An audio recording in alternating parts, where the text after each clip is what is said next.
Hello, everybody. Welcome back. Connor here. We're back with ups and downs. Yes, everybody, the Leeds United Focus series I will be doing every Sunday morning, talking about the ups and the downs that happened in Leeds United's previous game every single week. Let me know yours in the comment section below. Let's get into it. So to start off with, everybody, I'm going to go with an up. I'm going to go with an up straight away. I wanted to just focus on Noah Okafor. For me, his best performance in a Leeds shirt yesterday. Probably quite controversial, but a lot of people thought he was outstanding against Wolves. I've mentioned this several times. I actually thought he was better against Fulham than what he was against Wolves. I liked his performance yesterday. He was trying to hit the byline. I thought he was unlucky not to get a free kick with the terrible referee that was involved in proceedings, of which could have hacked him down a couple of times, of which Okafor should have got free kicks for. But I thought he was very direct. I've always criticised maybe Solomon last season and maybe at the very beginning Okafor for not hitting that byline enough. I thought he was trying to hit the byline. I thought there was a variance in his play. I thought Noah Okafor was absolutely excellent yesterday, and he's growing, which is fantastic to see. Gonna go with another up there, everybody, and it is Willy Gnonto being back after the international break. I think that's absolutely massive. I think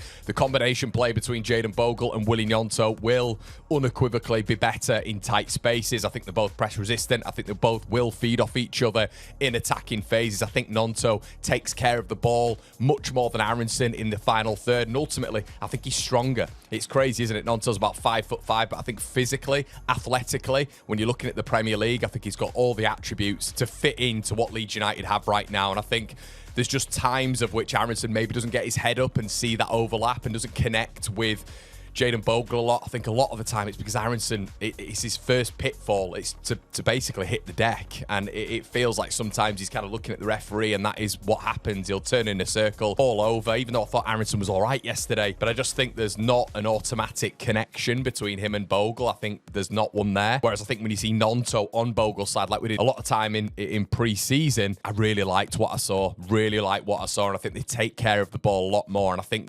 100% having Okafor, Willy Gnonto, and Dominic Calvert-Lewin as a front three, I'm really excited to see that, and I hope Farke makes that change instantaneously. Guys, we're going to move to a down. It's Pascal Strout. I think he needs taken out. Just a little bit tentative for me, a little bit sort of relaxed when it comes to engaging. I mentioned he did my head in with Gyökeres against Arsenal, the guy who plays in jeans, he plays in Timberlands, and Pascal Strout gave him the entire of the Emirates to get his feet sorted. And they started on the halfway line when it came to that Arsenal game in terms of, you know, competing with each other, and he let him have all the Emirates to touch the ball back in, fire it into the bottom corner. It just isn't good enough. Yesterday, again, I thought with Matthias Tell, he's got to get tighter for that first goal. He's jockeying. He's not engaging quickly enough. You engage immediately as soon as Tell's got the ball.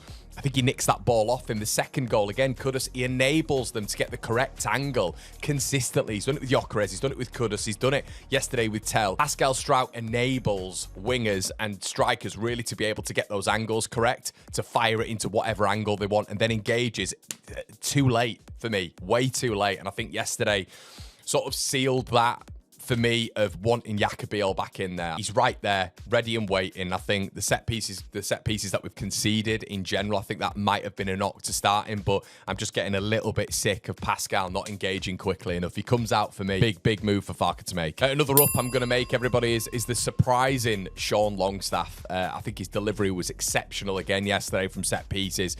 Great dead ball delivery. Really impressed with Sean so far in terms of that. I don't think he was great yesterday. I think against a very good midfield. I think the touch yesterday in particular with him and Anton Stack wasn't great, but I thought maybe when Stack was hiding from the ball a little bit, which I thought he did a bit yesterday, I thought Longstaff, no matter how poor he might have been on the ball in certain phases, Longstaff always wanted it. But I wanted to touch on his set pieces. I thought he was excellent. And just that midfield composition as well. I always mention that C word, but Tanaka coming in. I thought Tanaka really got to grips with it yesterday when he came on. I know it was a different game state. That's the Tanaka we know. Driving through the middle, releasing Longstaff at one point for him to just fire wide. Tanaka, I thought when he came on, that's the Tanaka we know. You're giving him a little bit of time. And this is what I said about him last week. I said, you bring him on with like 5-6 minutes to go. Yeah, he got caught. Wasn't great, but he was cold. He was cold, just came off the bench. It was a bit of a hectic game at that point. I don't think the game state was right for him. I think you've got to bring him on earlier to dictate, to control, to orchestrate. Thought he did that yesterday. And I thought he looked like one of the better players when he came on. So, yeah, definitely a selection headache for Farke there. A down for me, everybody, is, again, Anton Stack. Again, the performance yesterday, I don't think it was good enough from a midfielder. I mentioned this, I thought he was hiding a little bit yesterday. I don't think his first touch was good enough whatsoever. I just thought he got sort of, I thought Longstaff was in the game a little bit. I thought Ampadu was in the game a little bit. I thought Tanaka was. I thought out of all three, showing-wise, probably Tanaka was the better, but it was game state. So if we're looking at full performances, you probably look at Ampadu as the better one. I don't think Stat was good at all. I think he's been a bit meh, really, the last 3 or 4 games, if I'm honest with you. I would take Anton Stack out. I think Tanaka should come in for the Burnley game, and we should have more than enough physicality in there. But Stack comes out for me for the Burnley game. I just don't think Farker will do it. And another down for me yesterday, everybody, is just Dominic Calvert-Lewin. I think he's great as a facilitator. I've been a massive, advocate of him, a huge advocate of him. And, I've been saying to people, look, he's so important in how we play. I was having a chat with a couple of lads last night saying, look, he's so important in how we play. Don't just look at the goals. And people have said to me, Connor, it's his job to score goals. And I've really fought for him. But even the chance yesterday, just a decent finisher, puts that one in the bottom corner. He can't smack that over the bar. And with Dominic Calvert-Lewin, he can be a facilitator, but we are going to start suffering if Dominic Calvert-Lewin can't put the ball in the back of the net. And he's getting chances. We are creating chances. We've seen that with the XG, but he had another big chance yesterday. Look, if you look at them all, he's had a few very good chances. We don't need to spell them out. Which he's not been able to put into the back of the net. Bournemouth, he had 3, didn't he? And then yesterday he had a big one as well. But there needs to be some. I don't know what it is with him. Is it going to be finishing? Is it going to be a bit of composure? Because this is what DCL's always been known for. I was told this is what's going to happen with Dominic Calvert-Lewin. He'll age your play if he stays fit, but he's not clinical whatsoever. So that unfortunately feels like it is just a down and something we've got to get used to with DCL. Probably another down, but it's kind of an up as well because it's going to be helped after the international break. Is just that squad depth. I think we're seeing it in the Premier League now as well. You're seeing it with the 65th, 70th minute when Tottenham are making changes, when Bournemouth are making changes, Fulham. This is just going to continue, and unfortunately, it goes back to poor recruitment. And it's a collaborative effort, isn't it, between Daniel Farker being able to change system, put personnel in, which he can. We even saw Peru come on and fit into that, that sort of like gap of which we don't have that connection between the midfield and the attack. He fit in there. Can he do something a little bit more with Mecha? There is different formation changes. You can put Biol in, Strauch, and Rodon. There's things Farker can do with this team to change it up a little bit and be pragmatic. However, you are seeing a little bit when you look at the bench yesterday and you've got Bornau there, you've got Harrison, it's just, and it's not just picking on those two, but it's across the team, really. You're looking at it and you're thinking there's not really any difference makers off that bench. Mecha, Peru, with the greatest of respect.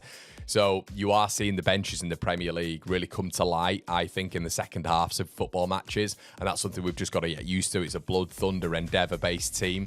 But we need a bit more quality as well. What's great with this Leeds side is they've really surprised me, I think, and this is where the ups come in. It surprised me in terms of this squad getting 7 points so far with the games that we've had, which is really important. But they have to have that quality to be able to put teams away. West Ham have that. West Ham have the quality to be able to put Leeds away. We know that. Even Burnley, do they? To a certain extent. I don't know. We'll have to wait and see. But Leeds have to be more efficient in that final third. But I have been impressed so far. This is why it kind of marks the ups and downs. But yeah, let me know what you think in the comment section below, everybody, when it comes to ups and downs. Who's impressed you? Who's not impressed you? What are your ups and downs from yesterday? Let me know in the comment section below. Like, comment, and subscribe. See you in a bit.